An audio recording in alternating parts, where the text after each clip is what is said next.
It's no easy task playing those guys. They're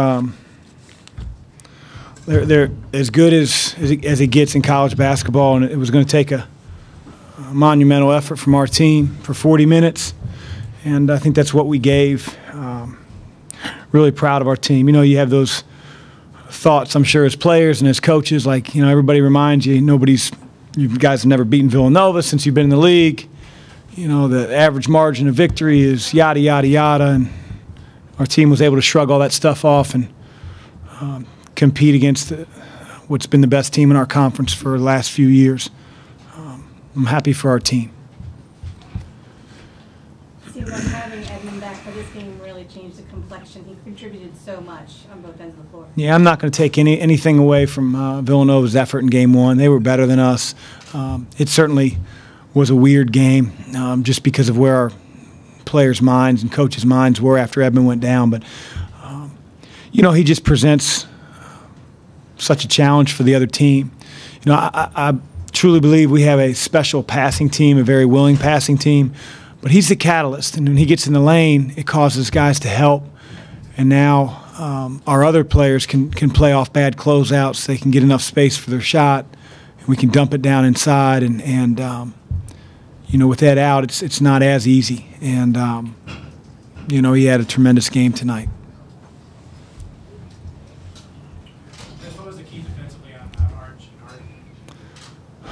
Well, helped that the best player on the floor, at least in terms of production, went out early. Chris Jenkins is a phenomenal player. We tried to recruit him, and his ability to stretch the defense, and you know, he's gotten better as time's gone on with shot faking and drawing fouls and posting up. But Arcidiacono he knows how to get the ball to his teammates. I mean, he zips passes from 25 feet away when you're helping on the post player who's rolling to the basket in a two-man game. He knows where the help's coming from. I mean, good guards understand that, and he's terrific. And his passes are on time, on target, zipped 1,000 miles an hour. And we talked about playing with active hands, trying to get deflections so that our closeouts could be a little bit easier, a little bit closer, but it's easier said than done when you're in man. And he has an ability to see over people and spray the ball. And you know, fortunately, he didn't shoot it the way he shot it in Philadelphia tonight. How have you built and fostered the depth on this team? I have a great coaching staff. We also, you know, we identified some talented players, Pat, that we felt like wanted to get better. But you know, in the summertime with the new NCAA rules, and you know, we've always been a program that's prided itself on developing its players.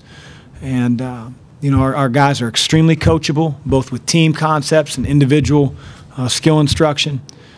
And you know, the growth that a guy like James Farr has made from freshman year to now, Miles Davis from freshman year to now, unless you saw those guys as freshmen, you probably can't truly appreciate how much better they've gotten. But I have assistants who will work day and night with our players, and I have very, very coachable players, and that makes our job a little bit easier. How special was Kaiser tonight defensively and on the glass? I mean, for him to be a freshman in a game against the #1 team in the country, play almost 20 minutes, it shows how much confidence we have in him as a staff. You know, he can defend multiple positions. You know, even though we play him at the 4, that's probably the toughest position for him to guard because he's not quite strong enough against the really strong 4s in our league. But when it comes to moving his feet, there aren't too many guys that can blitz him off the bounce, point guard to 4. And that's a luxury that our team has, and he's gaining more and more confidence. I keep touting him as the second best shooter on the team, but if he continues to go 3 for 7 from the free throw line, I'm going to have to knock him down a couple pegs. But, you know, he's freshman, experience, you know, going against the #1 team in the country, and he'll grow from those type of experiences. JP showed again just how much he can give you guys a lift off the bench. What do you think he did tonight that was most helpful? He played fearless. He played absolutely fearless. You know, I've said this from the time he stepped on the court at Xavier. He's never afraid of the big moment. You know, he almost needs to be at times because he can get a little loose. And I've talked to him, you know, with 2 or 3 minutes and you're milking a 9 or 10 point lead. You know, we don't need an up and under reverse layup in traffic with 25 seconds left on the shot clock. But, you know, I wouldn't trade him for anybody. He's fearless. The moment's never too big for him, and his growth as a sophomore has been tremendous. The fact that your kids seem to, no matter how big the win, be kind of unimpressed with themselves, is that the personality of the kids, or is that a culture that you've tried to create here? Well, you try to create it. I just think, you know, we really try to concern ourselves with next practice, next game. Twitter's everywhere, social media's everywhere. Everybody's telling you how much the game means, the hype, and it's, you know, our guys' attention span's probably this big. So, you know, when we're looking at Lunardi and we're, you know, as coaches, and we're looking at all that stuff, they're probably looking at rap videos on YouTube. So it doesn't faze them. We got a fun group to coach. When Miles was in here earlier, he said that the win meant something to the team, but he can only imagine what it meant to Xavier.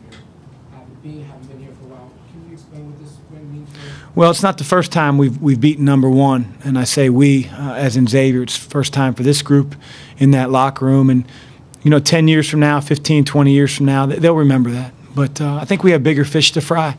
You know, we're not sitting around with a 14-14 record.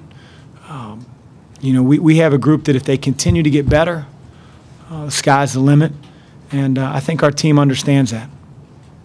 Chris, you said after Georgetown that it was the most complete game you think the team had played. Does this supersede that, and in what areas do you think they did even better? I don't know. It certainly came against a much better team in terms of record.